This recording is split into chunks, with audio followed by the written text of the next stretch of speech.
a mensagem que eu vou pregar hoje se chama Qual a sua identidade? A sua identidade é aquilo que te caracteriza como pessoa. É a tua essência, aquilo que você acha, aquilo que você crê, né? Vamos dizer, o arcabouço da sua fé, aquilo que você tem de convicções, aquilo que você pensa de si mesmo, né?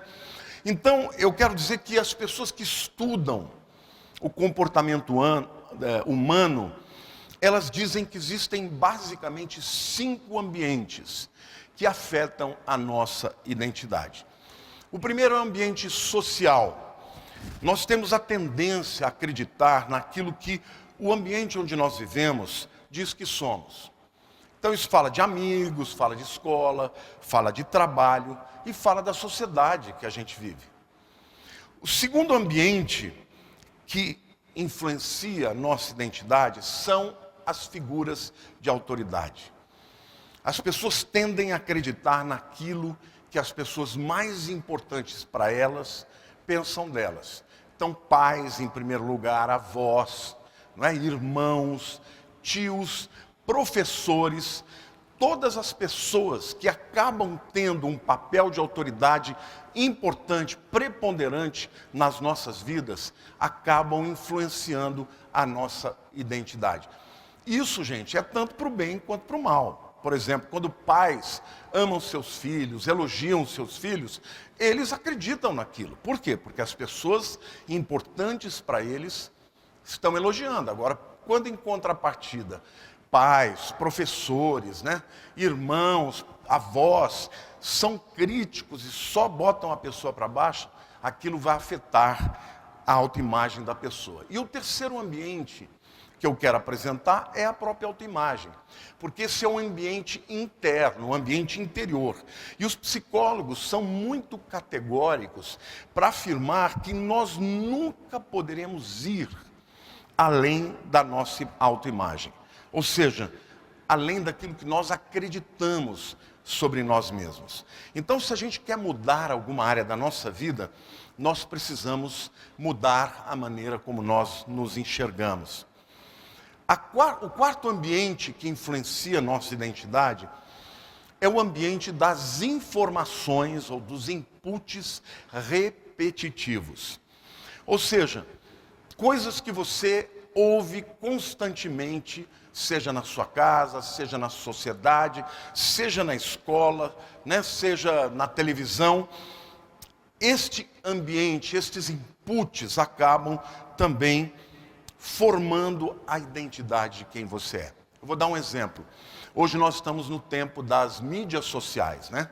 Então, nas mídias sociais as pessoas acabam escondendo quem são, né? A foto é sempre a mais bonita, os melhores filtros, não é isso? A pessoa quando fala lá no perfil, né, fala sempre das suas qualidades. Por quê?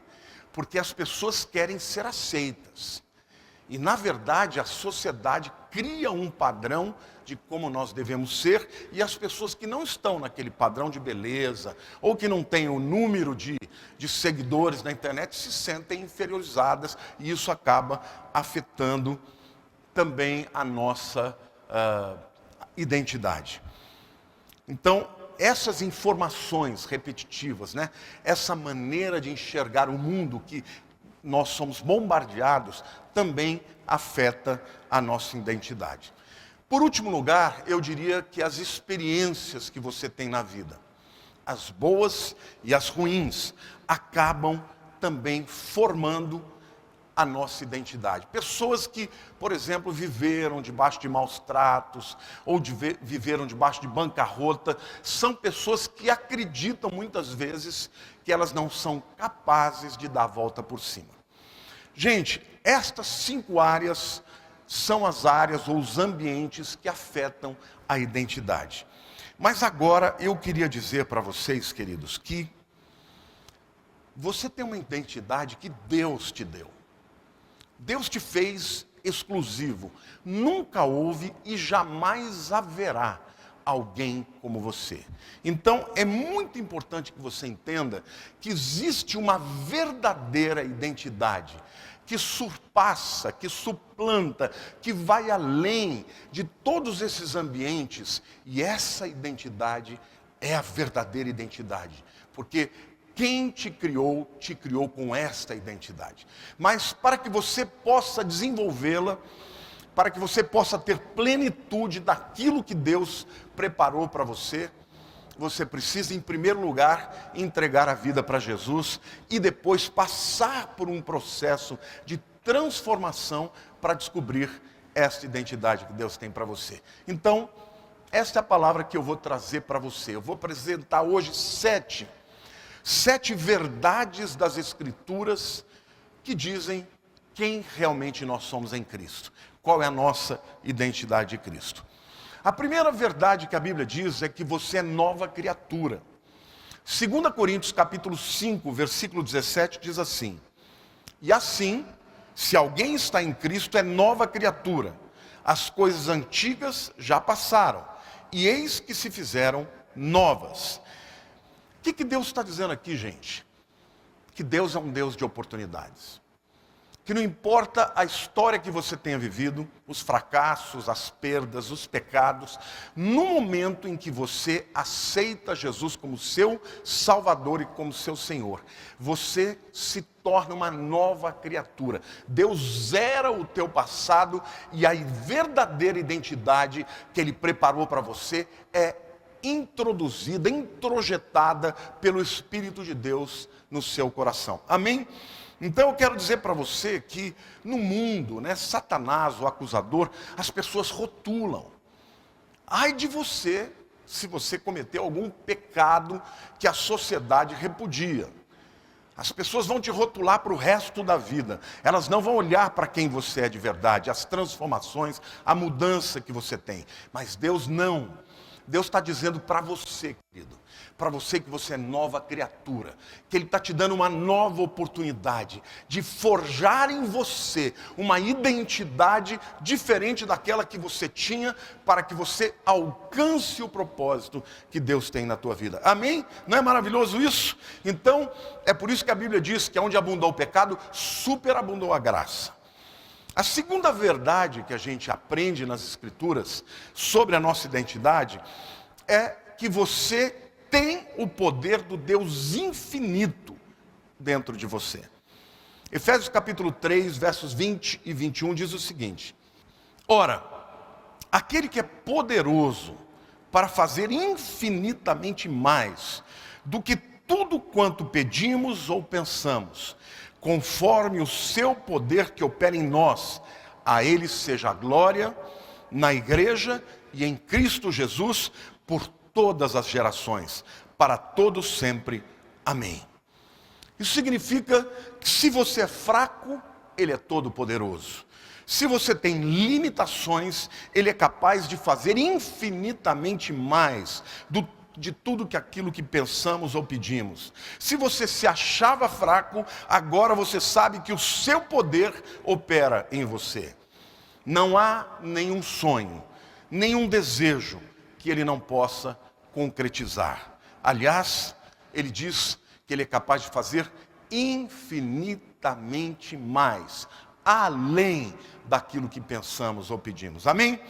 Agora, o versículo 21 é um versículo que tem tanta verdade aqui, que ele vai explicar as razões, o processo, como Deus vai operar com esse poder infinito nas nossas vidas, tá? O versículo 21 diz assim: a Ele seja a glória na igreja e em Cristo Jesus, por todas as gerações, para o todo sempre. Amém. Então, qual é o propósito de Deus? Fazer isso na sua vida, trazer glória para Ele. Então, deixa eu te explicar uma coisa, meu amado. Deus não vai ser glorificado se você for uma pessoa que está desenvolvendo 20, 30% do teu potencial. Deus vai ser glorificado se você arrebentar, se você romper, se você for além daquilo que você imaginava ser capaz. Deus é glorificado quando você vence as suas limitações, quando você progride. Deus é glorificado quando as pessoas olham para você e digam: uau, o que aconteceu na vida desse camarada? Aconteceu que ele entregou a vida para Cristo e aquilo que existia na vida dele, as limitações, as cadeias, os impedimentos não existem mais. Agora o Espírito de Deus está operando na vida dele. Então entenda, você precisa entender e acreditar que Deus não tem para você um chamado pequeno. Não tem essa coisa de dizer, mas eu não tenho qualidades, eu não tenho dom, eu não tenho poder. Não, você tem tudo isso, porque quem habita em você é o Deus Todo-Poderoso. E Ele quer fazer isto. O apóstolo Paulo está falando para todo mundo. Isso não é para um indivíduo, para os bem-dotados, superdotados, para os habilitados, não é? Não, está falando para todos que aceitam Jesus. Então, o propósito é a glória dele. E para que ele seja glorificado, você tem que sair da mediocridade. Você tem que ficar fora da curva. E Ele quer fazer isso na sua vida. Depois ele diz onde que ele vai ser glorificado. Ele vai ser glorificado na igreja e em Cristo Jesus. Quando ele fala na igreja, ele não está falando só da igreja local físico. Embora também na igreja local físico. Mas ele está falando em você pertencer ao corpo de Cristo universal. Aonde a manifestação de Deus vai te levar a glorificá-lo. Quando você entrar na família de Deus, quando você fizer parte da igreja de Deus, aí sim Ele vai ser glorificado, porque os teus dons não vão ser guardados para você, eles serão instrumentos para transformação na vida dos outros e também na sociedade. Amém? Então é muito importante que você entenda que o propósito de Deus é glorificar o seu nome através da tua vida. E também Ele precisa que você seja inserido nesta atmosfera espiritual que é a igreja, o corpo de Cristo, do qual Ele é a cabeça. O texto vai além e diz, por todas as gerações. Então esta obra de Deus, ela é para sempre. Enquanto houver a igreja na terra, a obra de Deus continuará. Os dons que foram dados, habilitações do Espírito Santo, que vieram com a descida do Espírito Santo no Pentecoste, eles ainda são permanentes nos dias de hoje. Então, todas as habilidades que Deus deu à igreja primitiva, Ele tem para nós hoje. O chamado de Deus permanece hoje. A sociedade está em constante mudança, mas a palavra de Deus é eterna. Passarão os céus e a terra, mas as minhas palavras permanecerão. Isso significa, gente, que a Bíblia sempre será relevante. Isso significa que os cristãos sempre serão relevantes. Não importa que o mundo mude, não importa que a tecnologia avance, o que importa é saber que há um Deus que é Senhor dos senhores e que Ele dentro de nós é a esperança da glória. Amém? E que Ele dentro de nós, Ele nos transforma, nos habilita, nos capacita, tira o camarada do monturo e o levanta no lugar onde a glória dele seja manifesta. Jesus disse, a tua luz não pode estar escondida debaixo da cama, mas tem que ser colocada no velador. E a luz de Cristo na tua vida é o brilho, a refulgência. Nós daremos glória para Ele, mas Ele não vai fazer uma obra pequena, não. Então entenda, se você se dispuser a caminhar este processo de ser transformado numa nova criatura e receber essa nova identidade, Deus vai fazer coisas extraordinárias na sua vida, querido. Então, a segunda verdade sobre a sua identidade, você tem o poder de Deus infinito dentro de você. Amém? A terceira verdade sobre a identidade é que você é muito amado. Então presta atenção aqui. Você pode ter sido rejeitado pelos seus pais. Você pode ter sido até abandonado, ser um órfão. Mas Deus te amou. E jamais vai deixar de amar. E é este amor que Deus tem por você é que garante que Ele vai imprimir uma nova identidade em você. 1 João capítulo 4, versículo 9 diz assim: nisto se manifestou o amor de Deus em nós, em haver Deus enviado o seu Filho unigênito ao mundo, para vivermos por meio dele. É muito importante você entender o amor de Deus, porque a principal necessidade do ser humano é o amor. A gente não funciona bem no ambiente da rejeição. Ninguém funciona. Quando você se sente rejeitado, a sua capacidade diminui, a sua alegria vai embora, os seus sonhos morrem, você começa a ficar cada vez mais amargo. Então, o ser humano, o amor é como o ar que nós respiramos. Sem amor, a nossa alma se torna totalmente intoxicada. Então é importante você acreditar no amor de Deus, porque os homens falham. Mesmo pais e mães bem intencionadas podem, de alguma maneira, passar uma ideia de rejeição. Mas o amor de Deus não. O amor de Deus é pleno. E eu quero mostrar para vocês, neste texto de 1 João capítulo 4, 9, que tipo de amor, que é o amor que você tem e que Deus tem por você. Em primeiro lugar, o texto diz: nisto se manifestou. O que quer dizer que o amor de Deus é proativo. O amor de Deus não é aquele amor, eu te amo, mas se vire. Olha, eu te amo, mas agora eu estou ocupado. Não, o amor de Deus é: eu te amo, você está na pior, você é pecador, você me rejeita, mas eu vou enviar o meu filho para buscar vocês. Então não fomos nós que buscamos a Deus, foi Ele que nos buscou. E o amor de Deus foi tão proativo que Ele mandou o seu melhor. Então você que está me vendo agora, meu querido, se está ardendo o teu coração, é o Espírito Santo dizendo: vem para mim. Vem para Jesus, vem, porque ainda que o mundo tenha te rejeitado, eu não te rejeitei. E eu tenho um amor tão extraordinário na tua vida, que se você abrir o coração, eu vou transformar a sua história. Então eu profetizo salvação, eu profetizo libertação, eu profetizo que o amor de Deus na tua vida vai sarar toda rejeição, toda ferida que for imposta na tua alma. Eu quero te dizer que o meu Deus, Ele te ama tanto, Ele vai te saturar de amor. Eu quero até fazer uma observação aqui, do ponto de vista médico, né, nessa questão da depressão. Você sabe que as pessoas que têm depressão, elas têm depressão porque elas têm a ausência ou a diminuição de alguns neurotransmissores. Por exemplo, se você não tem dopamina ou serotonina, dopamina traz foco, né? Traz vontade de trabalhar. Se você não tem dopamina, a sua depressão vai ser aquela depressão que você vai ficar desanimado, tem vontade de ficar dormindo e tal. Se você não tem serotonina, você vai ter tristeza, né? Um grau menos profundo é a chamada distimia. O indivíduo está meio de bode, né? Meio macambúzio. E se continuar esta falta desse neurotransmissor, você vai realmente desenvolver uma depressão com tristeza profunda. Como é que os remédios atuam nisso?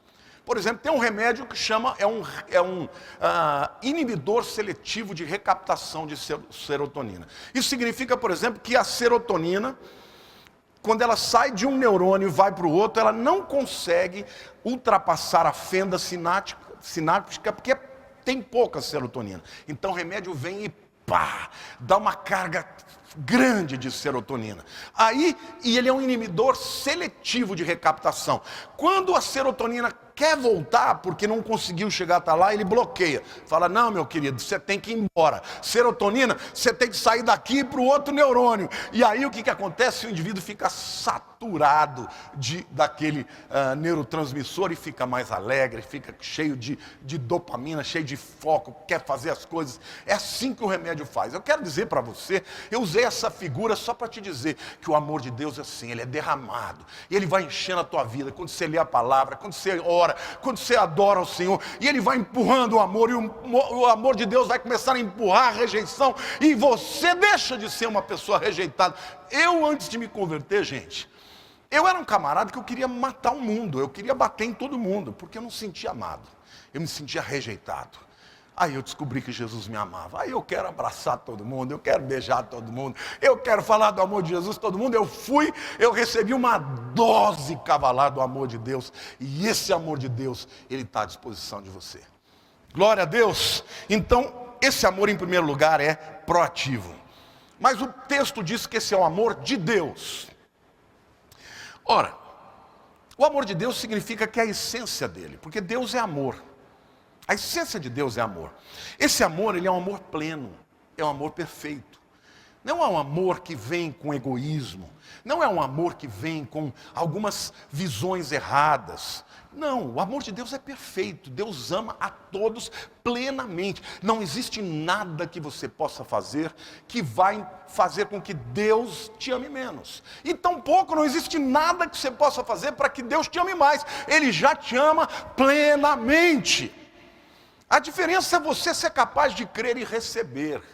Recebe o amor de Deus, recebe o amor de Deus. Eu profetizo a cura na tua alma. Eu profetizo agora a cura das tuas emoções. Eu declaro e profetizo que esse amor de Deus é suficiente, que Ele é poderoso, que Ele é renovador, que Ele é transformador, que Ele é completo, aleluia, que Ele é incondicional, Ele é imutável, Ele não se transfere, Ele não apaga, Ele não murcha, Ele não se recolhe, Ele é um amor perfeito. Então, meu querido, recebe esse amor, porque a tua identidade é formada, você é criado por Deus, tanto física quanto espiritualmente, e Deus ama as suas criaturas, e quando você nasce de novo, você deixa de ser criatura, e você se torna filho. Então, mas o texto diz que esse amor, ele é um amor incondicional, porque Deus enviou o seu Filho unigênito. Deus enviou o melhor. E se Ele deu Jesus para morrer por você, é porque você tem muito valor. Você é muito importante. Então, entenda uma coisa, Deus jamais vai sonegar o amor a você. Deus jamais vai fazer assim, olha, porque você não está agindo direito, eu vou deixar de te amar. Não, quem abandona as pessoas são os homens. Deus jamais abandona. A palavra de Deus diz, eu nunca te abandonarei. Nunca te deixarei, jamais te abandonarei. A palavra de Deus diz que Deus jamais vai ficar com um braço encolhido para que não possa salvar. Então, agora você pode receber essa identidade de saber, eu sou a menina dos olhos de Deus. Eu sou queridinho de Deus. Eu sou o filho querido de Deus. Eu gosto muito do apóstolo João. Não é que Jesus tinha prediletos. Ele não tinha um predileto. Mas João se sentiu predileto. Ele dizia, aquele apóstolo, aquele discípulo a quem Jesus amava, ele está falando dele mesmo. Você não vê Pedro, você não vê Mateus, ninguém falando disso. Mas João falava de si mesmo, ele se sentia amado. Então quero dizer para você, eu me sinto queridinho de Deus. Me sinto porque Deus é tão maravilhoso comigo, irmãos. E Ele é para você também. Então, faça agora uma decisão de começar a ler a Bíblia, buscar os textos que falam do amor de Deus por você, para que a sua identidade seja transformada. Então, deixa eu dizer uma coisa, está cheio de crente aí com problema de alma, está cheio de crente com ferida de alma, vivendo aquela vidinha, aquela vida de sofrimento, ai, porque minha mãe não me amou, é porque meu pai me rejeitou, ai, porque meu marido me abandonou. Querido, Deus jamais vai te abandonar, Deus te ama tanto, Ele deu Jesus, o melhor que Ele tinha, porque você é muito importante, amém?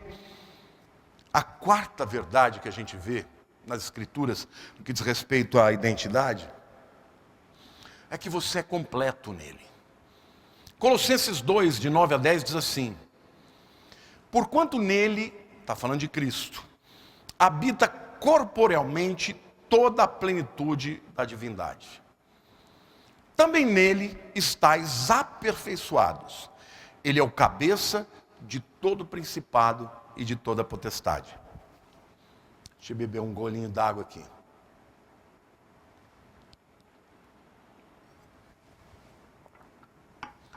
Quis beber água até porque eu vou usar a ilustração do copo. O que o texto está dizendo aqui é que Jesus Cristo é plenamente Deus. Nele habita corporalmente toda a plenitude da divindade. Significa que se o corpo de Jesus fosse um copo, o copo está plenamente cheio, está até transbordando. Jesus é 100% Deus, todas as características, todos os atributos de Deus estão em Cristo. Amém? Mas o texto diz assim, porquanto nele habita corporalmente toda a plenitude da divindade. Também nele vós estáis sendo aperfeiçoados. Esta palavra aperfeiçoado, embora ela tenha esse sentido, ela não é a melhor tradução. Por quê, gente? Porque o texto aqui, quando fala da plenitude da divindade, essa palavra no grego é pleroma, isso é um substantivo, tá? Significa que Jesus tem toda a divindade em si mesmo. Mas quando fala, também nele estáis aperfeiçoados, vocês estão sendo aperfeiçoados, usa o verbo da mesma raiz desse substantivo. O verbo é pleroo. Então veja bem, se a gente entender que é aperfeiçoar, a gente vai traduzir desse jeito. Também vós estão sendo melhoradinhos, né? Jesus está dando uma melhorada na gente. Pega aquilo que está errado e vai consertando. Tudo bem, isso pode ter esse entendimento. Mas a palavra aqui também é plenificar, também é encher. Então, na figura do copo, o que Paulo está dizendo é que Jesus tem um copo cheio. E quando a gente começa a beber da água dele, ele começa a encher o nosso copo. Então, quando você chega em Jesus, você está vazio. Não é isso? Vazio daquilo que realmente vale a pena. Pode estar cheio de besteira, né? É como um copo sujo, aí vem a água limpa. E Jesus disse, aquele que crê em mim, do seu interior fluirão rios de água viva. Então a água viva que é Jesus começa a entrar na tua vida. E aí começa a encher. E vai tirando a sujeira, e vai tirando a sujeira. E de repente aquele camarada que era vazio está cheio. Aquele camarada que era cheio de impureza está limpo. Então, porque a Bíblia está dizendo, gente, que Cristo tem toda a plenitude da divindade.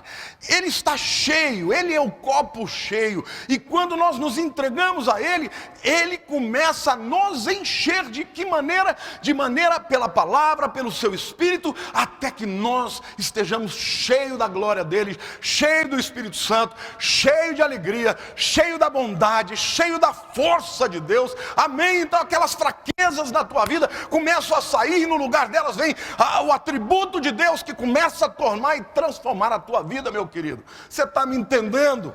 Você não foi chamado por Deus para ser um copo vazio, e nem para ser um copo meio cheio. Você foi chamado por Deus para ser um copo cheio da glória de Deus. Queridos, o apóstolo Pedro, aquele amarelão de antes de Jesus fazer uma obra na vida dele, se tornou um homem intrépido, meu irmão. Aqueles apóstolos, eles enfrentavam a morte sem pestanejar. A sombra deles curava, o lenço de Paulo curava. Então eu quero declarar na tua vida, isso não depende de Deus, Deus já fez a obra, Deus já prometeu, isso já está escrito no que diz respeito à sua vida. Depende de você crer e caminhar nessa direção. Por isso que a palavra de Deus diz, não vos embriagueis com vinho. A gente pode encher nossa vida com vinho, por exemplo, que fala de cachaça. E aí o que você fica? Dominado pelo vinho. Não vos embriagueis pelo vinho, mas enchei-vos do Espírito Santo. Como? Falando entre vós com salmos e hinos e cânticos espirituais, louvando sempre a Deus. Queridos, Deus tem um chamado para você, tem uma identidade para você, e Ele está dizendo que para fazer isso, Ele vai usar da plenitude do seu Filho Jesus e compartilhar dessa plenitude para que você também seja pleno. Esse é um processo que dura a vida inteira. Mas eu não acredito que alguém que esteja buscando a Deus vai ficar a vida inteira com os mesmos vazios, com as mesmas lacunas. Eu já tive vazios na minha vida que não tenho mais. Já tive vazio de amor de pai, já tive muitos outros vazios, medo de futuro. Hoje eu não tenho mais nada. Por quê? Porque o Senhor está me enchendo a sua palavra, da sua glória. Queridos, eu entendi que não importa o que eu tenha feito, importa o que Ele fez. Não importa o meu passado, não importa os sofrimentos que eu recebi na minha história, importa o que Jesus fez. Porque o que Ele fez é mais forte, mais poderoso, mais eficaz do que aquilo que Satanás fez na minha vida e na sua vida. Amém, queridos? Então você é completo nele. Cristo é pleno. Aqui a palavra fala pleroma, plenitude, mas nós somos plenificados. Ou seja, o copo está enchendo quando você lê a palavra. Então, meu querido, tem alguma lacuna na tua vida? Cristo vai preencher. Faltou amor? Ele tem de sobra. Faltou encorajamento? Ele enviou o Paráclitos, o Consolador, o Encorajador. Então para de olhar para aquilo que lhe faltou e começa a olhar para aquilo que lhe enche e que sobra na sua vida. Em outras palavras, o amor de Deus é muito mais do que suficiente na tua vida. Ele vai transbordar de maneira que você vai começar a exalar esse amor para outras pessoas. Amém? A quinta verdade sobre a identidade é que você é herdeiro dele. Colossenses 1,12 diz assim: dando graças ao Pai, que vos fez idôneos à parte que vos cabe da herança dos santos na luz. Esta palavra idôneos aqui, gente, é uma palavra técnica. Por exemplo, uma criança de 10 anos, ela pode ter uma herança, mas ela não tem direito a recebê-la. Por quê? Porque ela ainda não é maior de idade. Mas algumas vezes os pais, por razões de abrir uma empresa, querer fazer de um dos seus filhos sócios, o que ele faz? O rapaz ou a moça está lá com 17 anos, ele emancipa. Ele dá maioridade para aquele filho. Para quê? Para que ele possa tomar posse da herança. Esta palavra aqui está dizendo, gente, agradeçam a Deus, dando graças ao Pai, que vos fez competentes, idôneos, emancipados. Para quê? Para a parte que te cabe na herança dos santos na luz. Isto significa, meu querido, que todas as promessas de Deus, você tem que estar habilitado, capacitado. Tem duas palavras no grego que são traduzidas por filho no Novo Testamento que são diferentes. Por exemplo, a primeira é paidion.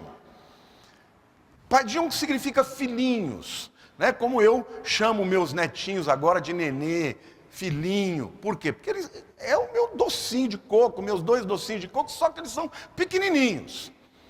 Mas eu posso pela fé olhar os 2, maduros, bradando, fazendo negócios, avançando, conquistando, assumindo responsabilidades. Por quê? Porque um dia eles vão ser ruiós. Paidion é a criança, tanto é que essa palavra originou a palavra pediatra. Porque é criança. Mas aqui não. Aqui para receber herança você tem que ser ruiós. É o filho plenamente maduro, maior de idade, capacitado para tomar posse da herança. E a Bíblia diz que Deus já nos abençoou com toda a sorte e bênção nas regiões celestiais em Cristo Jesus. Então tem uma herança que você precisa primeiro ser idôneo para poder tomar posse, deixar de ser menino e se tornar maduro, uma mulher de Deus, um homem de Deus, que crê pela fé, que Cristo Jesus já fez tudo. Então quando o diabo vem com aquela conversinha, você não é digno, está amarrado em nome de Jesus, eu por mim não seria mesmo, mas o meu Senhor mandou Jesus, e Ele é digno, é em nome dEle que eu tomo posse de tudo aquilo que Deus tem na minha vida, amém, meu querido? Então levanta a cabeça, este é o tempo em que quem crer e confiar vai sair adiante. Satanás vai querer que você fique aí, choramingando, olhando para as dificuldades, olhando, ai, agora o corona, a economia vai quebrar, a minha empresa vai quebrar, eu não vou. Não, você vai porque você é filho de Deus, porque o Deus a quem você serve, de quem você é filho, Ele é o teu papai, mas Ele é o teu pai que te fez de um filho idôneo, competente, maduro, preparado. E a escola da vida não é nenhuma universidade vai te ensinar, é a escola do relacionamento com Deus, que só a palavra vai te ensinar, e um relacionamento profundo com Deus vai te livrar de todas as lacunas, de todas as infantilidades, de tudo isso que te impede de assumir uma postura madura, de uma pessoa idônea que já está pronta para herdar a herança que Ele te fez no céu, amém? Efésios 1,3 diz, bendito Deus e Pai do nosso Senhor Jesus Cristo, que já nos abençoou com toda sorte de bênçãos espirituais nas regiões celestiais em Cristo. Toda sorte que significa que não importa qual seja a área que você precisa de uma bênção. É material? Ele já abençoa. É espiritual? Ele já abençoa. É emocional? Ele já abençoou. Lá naquele tesouro, naquela herança, você tem tudo que você precisa para ser um conquistador deste mundo, para a glória de Deus. Entenda, meu amado, nós temos um mundo para conquistar, um mundo para ganhar para Jesus, quebrando as barreiras, porque o inimigo, ele usa das suas artimanhas e em cada lugar ele estabelece alguns instrumentos de opressão. Em alguns lugares do mundo, as mulheres são vilipendiadas, são rejeitadas, são de menor importância, têm que vestir roupas absolutamente opressivas.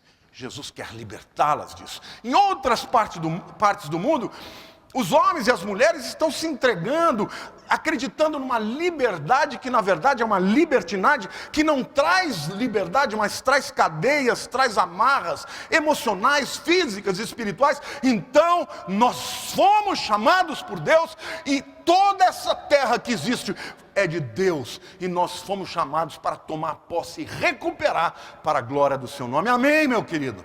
Então você não pode ser imaturo a vida inteira. É lindo você ver um bebê falar erradinho. É lindo você ver uma criancinha perdendo o dente porque vai trocar, né? Mas você vê uma pessoa mais velha agindo como um bebezinho é muito feio. Então, trate de assumir esta identidade que Deus tem para você. Porque Deus vai te levar a uma estatura de idoneidade para tomar posse desta grande herança que Ele tem para a tua vida. Em sexto lugar, a Bíblia diz que você tem a natureza de Deus. Nós temos, a verdade, duas naturezas. Temos a natureza da carne, que sempre nos inclina para o mal. Mas quando você aceita Jesus, você recebe a natureza de Deus em você. 1 João capítulo 4, versículo 17 diz assim: nisto é em nós aperfeiçoado o amor, para que no dia do juízo mantenhamos confiança, pois segundo Ele é Cristo, também nós somos neste mundo.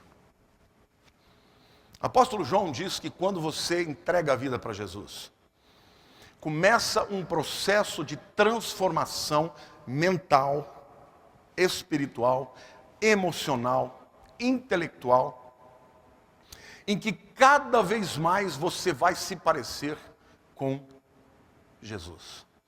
Essa coisa de natureza é uma coisa tremenda, né? Às vezes eu vejo o meu netinho Enzo, né? Eu acho ele muito parecido com o Ramon. E ele tem, às vezes, até o jeito dele fazer coisas como o Ramon faz. Alguém vai dizer, não, isso aí tem a ver com o meio. Eu acho que tem mais a ver do que isso. Tem a ver com a natureza, tem a ver com a genética. Então eu quero dizer uma coisa para você. Você recebeu também a natureza de Deus, a nova natureza de Deus. Cada vez mais, Ele vai começar a fazer com que você se pareça com Ele, que você comece a ser aperfeiçoado. E como diz João, nisto em nós é aperfeiçoado o amor. Como que o amor de Deus é aperfeiçoado? É aperfeiçoado porque quando entra a natureza de Deus na nossa vida, nós vamos nos tornando parecido com Ele. Você que falava palavrão já não gosta mais, começa a falar como uma pessoa santa. Você que mentia já não quer mais mentir. Quando dá aquela mentirinha, fala, ixi, fica totalmente, né, com o coração ali triste. Por quê? Porque a natureza de Deus começa a tomar controle de você.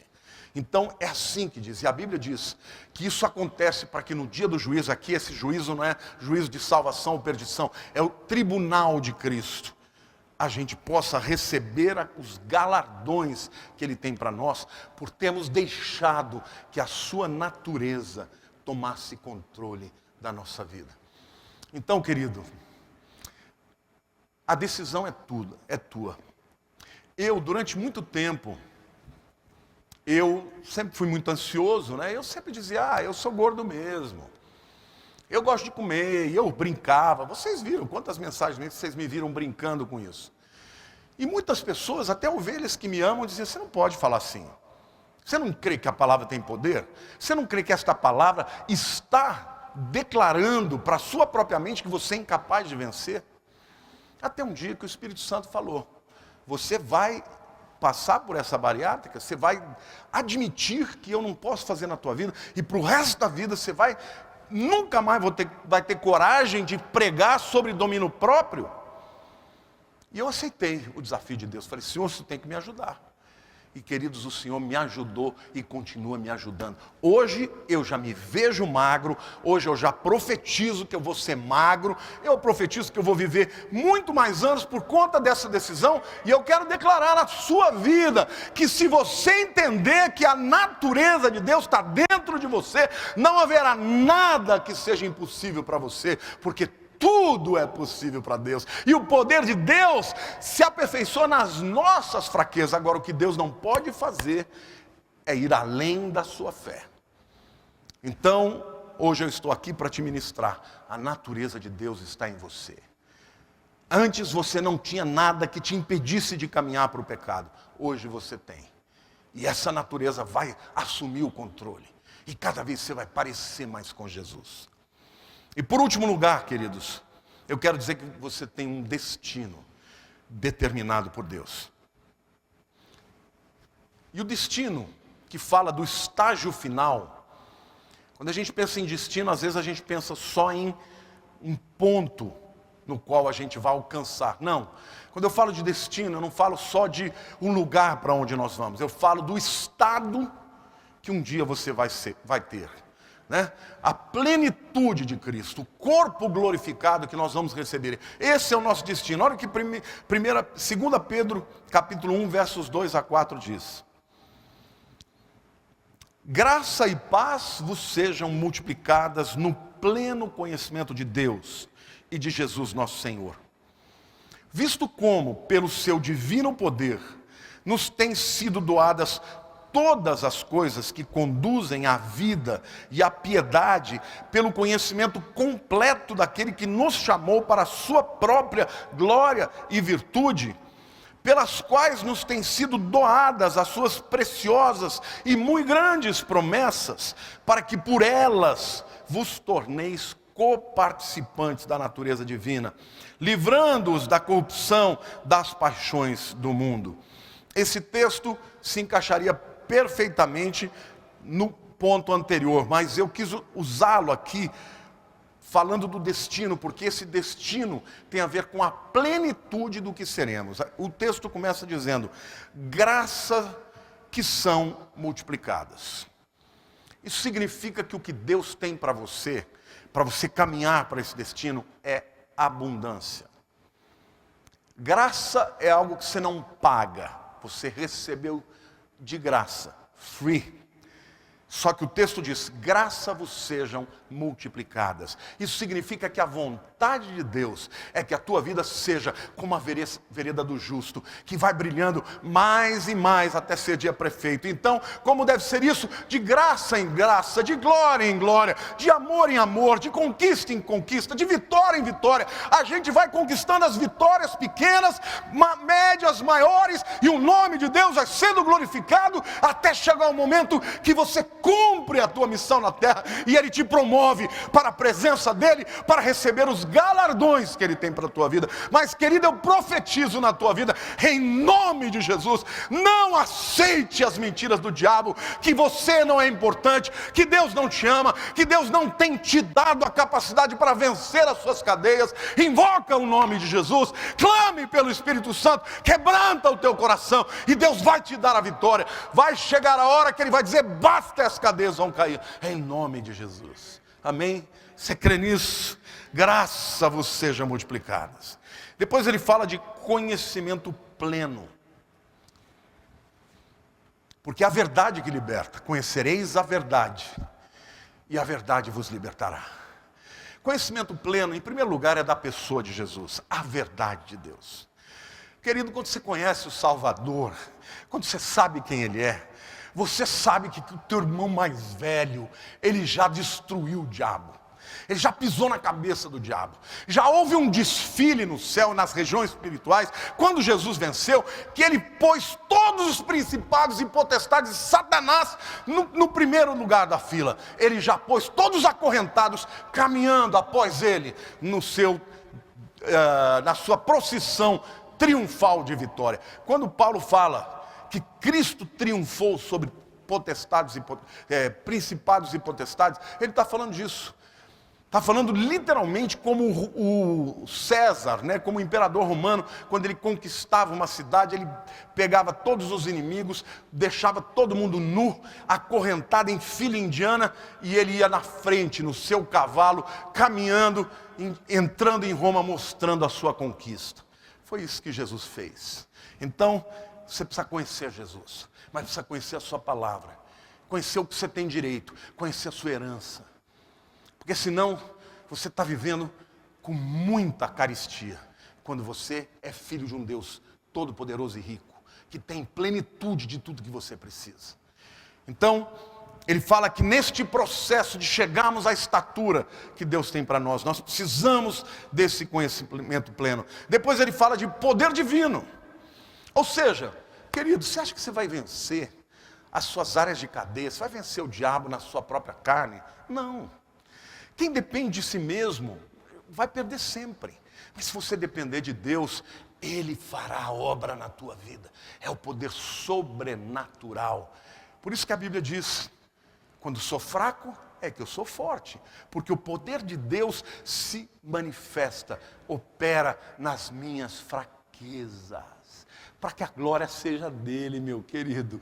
Para que a glória seja dele. Para que você possa dizer, queridos, quando eu chegar, ficar magrinho, vocês me aguentem. Porque eu vou falar, dá para você chegar a isso. Isso é uma guerra para mim, porque eu adoro comer massa, gosto de comer doce, gosto de tudo que engorda. Entendeu? Só que eu dizia o seguinte, eu não sei o que eu faço. Eu não sei o que eu faço, por que eu engordo? Lógico, comia tudo que não devia. Mas agora eu entendi que essa é uma guerra que pode, até uns dando uns glória a Deus aí. Eu quero dizer para você que Deus é poderoso para fazer. E na minha vida, foi o Espírito Santo que começou a operar na minha vida. E dizer, eu te dou poder para isso. Amém, irmãos? Eu não sei qual é a sua área de dificuldade, mas eu sei que Deus é capaz de te dar vitória. Depois ele fala que Deus nos chamou para a sua própria glória e virtude. Quando fala da glória e virtude, está falando de lugar e de estatura. A glória é a presença, é o ambiente, é onde nós vamos morar.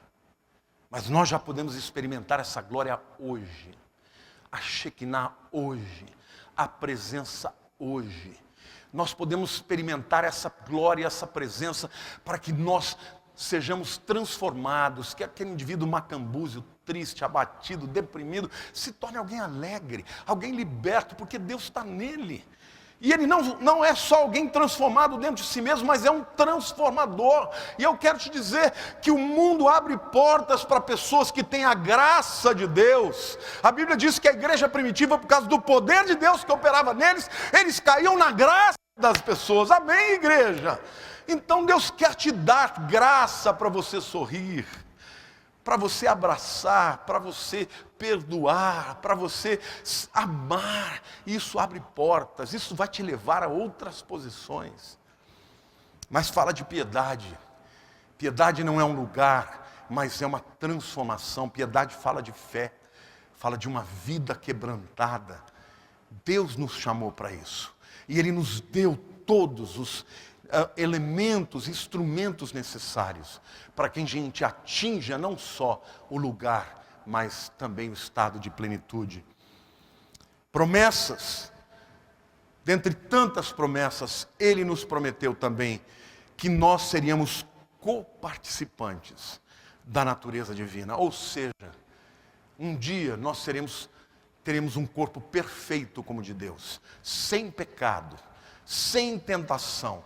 Seremos semelhantes. Isso é óbvio que nunca estaremos na estatura de Cristo, de Deus, de maneira alguma, mas seremos perfeitos, da mesma natureza.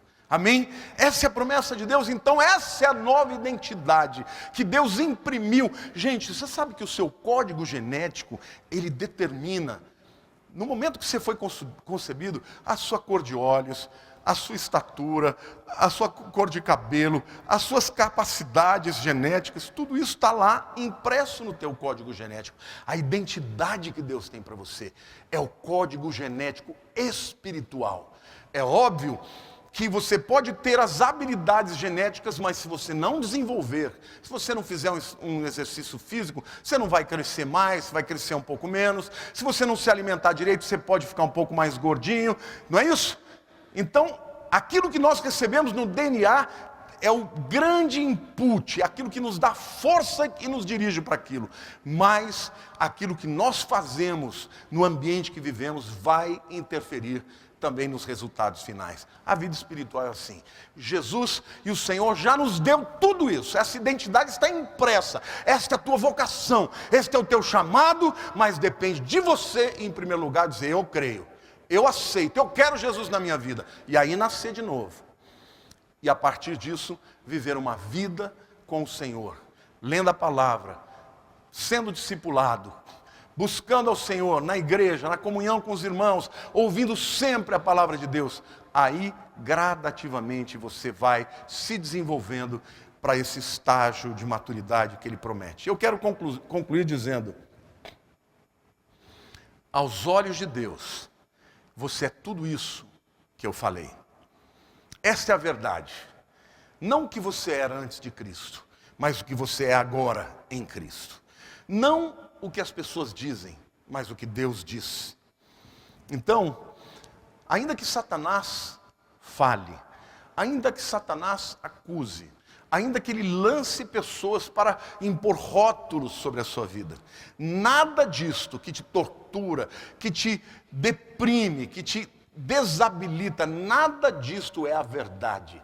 A verdade é aquilo que Deus já disse na sua palavra.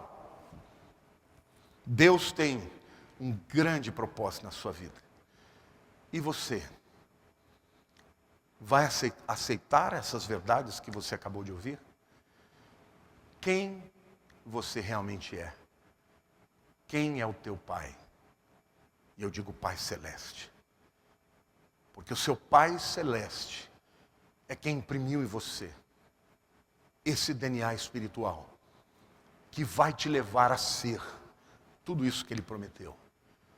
Mas você precisa crer e precisa caminhar. Isso é um processo de uma vida inteira. Mas o crente não pode andar retrocedendo. Ele tem que ir para diante. Mesmo que seja de pouquinho em pouquinho, cada conquista que se cristaliza, que se estabelece, que se transforma, é glória para Deus. Amém, meu amado? Eu quero agora fazer um convite para você. Para você que ainda não entregou a vida para Jesus. Se você não entregou a vida a Jesus, a tua identidade é subproduto de todas essas coisas. Todos aqueles 5 ambientes que eu falei para vocês lá no começo da mensagem, e eu vou repetir para vocês. É subproduto do seu ambiente social, das suas figuras de autoridade, o que você recebeu dos seus pais, na escola, da sua própria autoimagem, daquilo que você mesmo diz a respeito de si mesmo, das informações erradas que foram repetidas para você e até mesmo das suas experiências. Mas se você, meu querido, entregar a vida para Jesus hoje, Deus vai fazer algo novo na sua vida. Então eu queria pedir agora que você que está entregando a vida para Jesus, que você ore comigo da seguinte maneira: Senhor Jesus, eu quero entregar a minha vida ao Senhor. Eu ouvi a Tua palavra e eu entendi, Senhor, que não importa o que eu tenha sido, o Senhor me ama e quer transformar a minha vida. Por isso agora, Senhor, humildemente, eu digo: eu creio na Tua palavra. E eu confesso Jesus como meu Senhor e como meu Salvador. E agora repita essa oração comigo: perdoa os meus pecados. Escreve o meu nome no livro da vida. Eu quero ser Teu, Senhor. Pela fé, eu quero ter essa nova identidade que o Senhor me falou através da Tua palavra. Eu Te recebo como meu Senhor e meu Salvador. Na tela, você está vendo ali uma mensagem, é para que você possa nos comunicar que você aceitou a Cristo Jesus como seu Senhor e seu Salvador. Dessa maneira a gente vai poder orar pela sua vida.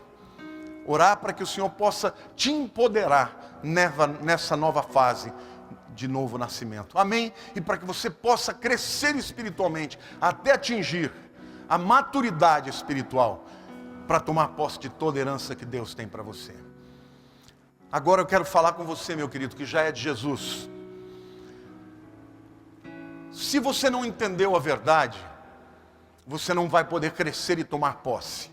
Se você continuar como um cristão, nascido de novo, com o nome escrito no livro da vida, mas não tendo a maturidade espiritual de alguém que já foi emancipado pelo Senhor, pela sua palavra, você nunca vai poder atingir a estatura que o Senhor tem para você, porque toda vez que você toma posse da herança, que você fala em nome de Deus, porque já é maduro, já tem procuração do teu Pai para falar em nome dEle, você glorifica o nome dEle, você faz a obra dEle, você vai aonde quer que Ele te mande, em nome dEle. E é isso que Jesus ensinou para a sua igreja. Toda autoridade me foi dada nos céus e na terra, e debaixo da terra. Ele tem autoridade de todo o universo. Então Ele diz, por isso, ide por todo mundo e pregai o evangelho em todas as nações. Queridos, entenda uma coisa, quando você não vai na sua autoridade, você vai com a sua procuração. Então quando os demônios te enfrentarem, você vai repreendê-los, assim como Jesus fez. Quando houver oposição espiritual, você vai quebrar em nome de Jesus, porque Ele te deu esta autoridade. Entenda uma coisa, se você ainda não fala em nome do Pai, ainda não toma posse da herança que Ele tem para você, se você ainda não foi emancipado das meninices, das infantilidades, das fragilidades de uma criança, você ainda não pode glorificar a Deus. Mas se você, meu querido, disser para Deus, Senhor, eu vou, a velocidade, meu querido, não importa. A velocidade como que você anda não importa, desde que você avance, desde que você não retroceda, desde que você não tome atalhos, desde que os seus olhos estejam postos lá na linha de chegada. Então, meu querido, em nome de Jesus, eu oro pela tua vida, Senhor Deus, em nome de Jesus, e na autoridade que me foi concedida, eu declaro, Senhor, eu declaro agora na vida destes que me ouvem, libertação de cadeias, libertação, Senhor, na mente, Senhor, de todo pensamento, de toda obra de Satanás, na mente das pessoas, Senhor, eu declaro que as mentiras que a sociedade tem imposto, ó Deus, estão quebradas em nome de Jesus na vida destas pessoas. Eles estão livres, eles serão transformados pela tua palavra, renovados pela tua palavra e vão tomar posse, Senhor, vão crescer espiritualmente para atingir os teus propósitos, e os teus propósitos sempre levarão a glória para o teu nome, Senhor. Então, em nome de Jesus, toma posse, ore comigo agora. Querido, ore comigo agora. Repita comigo essa palavra. Diga, Senhor meu Deus. É importante você repetir com a sua boca, viu, querido? Porque a Bíblia diz que a boca, a língua tem poder de vida e de morte. Não ore na mente só não. A palavra de Deus na sua boca é autoridade contra os principados e potestades. Diga, Senhor meu Deus, eu creio na tua palavra. Eu creio na tua fidelidade, Senhor. Se Jesus enviou os seus discípulos na sua autoridade, e ainda hoje Ele está enviando, eu recebo esta autoridade. E, Senhor, eu te peço perdão pela meninice, eu te peço perdão pelas áreas da minha vida que ainda te envergonham e não te glorificam, mas eu rejeito tudo aquilo que Satanás estabeleceu na minha mente, na minha alma. Isso não me pertence, isso não pertence à minha nova identidade. Ora comigo, diga assim, em nome de Jesus, eu recebo a tua herança, eu recebo a tua identidade, eu recebo a tua natureza, Senhor. Faze, ó Pai, em mim aquilo que o Senhor planejou. Eu peço perdão dos meus pecados, Senhor. Eu me arrependo deles, porque eu quero ser tudo que o Senhor tem para mim. Eu quero tomar posse de tudo que o Senhor tem para mim, para que o teu nome seja glorificado. Para a honra e glória do teu nome, eu oro em nome de Jesus.